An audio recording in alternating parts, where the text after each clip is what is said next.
কি করছি আমি? মানে এমন কি করছি যেটার জন্য এই ধরনের একটা কাজ করতে হবে? আজব তো। বেশি কিছু তো করি নাই, শুধু দুইটা স্ট্যাটাস দিছিলাম, হালকা ভ্রু শেমিংও করছি।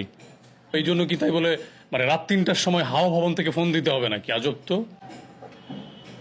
রাত 3টায় গতকাল হাওয়া ভবন থেকে ফোন দিছে, ফোন দিয়ে বলতেছে যে আপনাকে হাওয়া ভবনে খিচুড়ির দাওয়াত।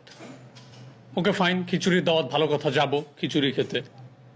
আমি তাকে সিম্পলি বললাম যে ভাইয়া ভাতের ব্যবস্থা নাই। না, খিচুড়ি ইজ ফাইন, খিচুড়ি খাবো, সেটা নিয়ে কোনো সমস্যা নাই, কিন্তু ভাত হলে ভালো হয় আর কি। এটা বলার সাথে সাথেই খেপে গেল। খেপে গিয়ে বলতেছে যে হারামজাদা, এটা কি হারুন কাকার ভাতের হোটেল পাইছস যে ভাত খাইতে চাইতেছস তুই? আজব তো। এখানে রাগ করার কি আছে? খিচুড়ির বদলে ভাত খাইতে চাইছি, কাচ্চি তো আর খাইতে চাই নাই।